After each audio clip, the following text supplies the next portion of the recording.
mga nakaraang taon, ilang residente ulit ang nagpapako sa krus sa barangay San Pedro Cutod sa San Fernando, Pampanga nitong Biyernes Santo. Dagsari na mga nanood ng penitensya. Nakatutok si Victoria Tulad. Umaga pa lang ng Biyernes Santo, kabi-kabila na ang nagpepenitensya sa barangay San Pedro Cutod sa San Fernando, Pampanga. Pero ang pinakainabangan, ang pagpapako sa krus ng ilang deboto. Sa ika-27 pagkakataon, si Ruben Enaje ang gumanap na Kristo. Bago ang pagpapako, isinadula muna nila ang Via Crucis o ang paghihirap at kamatayan ni Jesus. Dito sinariwa ang Stations of the Cross, gaya na lamang ng pagdakip kay Kristo at pagbubuhat niya ng krus. Alas 12 ng tanghali nagsimula ang Via Crucis, pero pagkatapos pa ng 2 oras, nang marating ni na Enaje ang burol kung saan gagawin ang pagpapako. It's exciting, I think.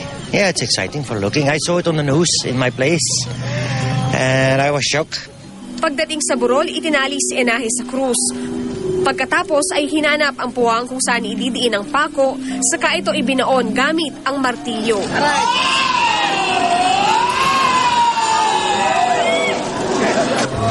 Pagkatayo sa krus, ipinako naman ang kanyang mga paa.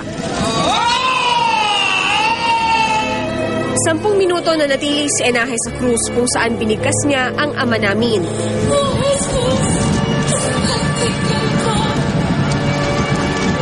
Matapos nito, agad din siyang ibinaba at dinala sa medical tent. Sa kabila ng mga tinamong sugat, maayos naman daw ang kalagayan ni Enaje. Bukod sa kanya, 8 iba pa ang ipinako sa barangay San Pedro Cutod noong Biyernes Santo.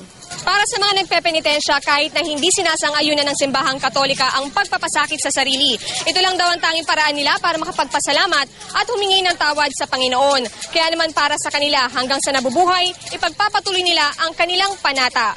Mula rito sa Pampanga, Victoria Tulad, nakatutok, 24 oras.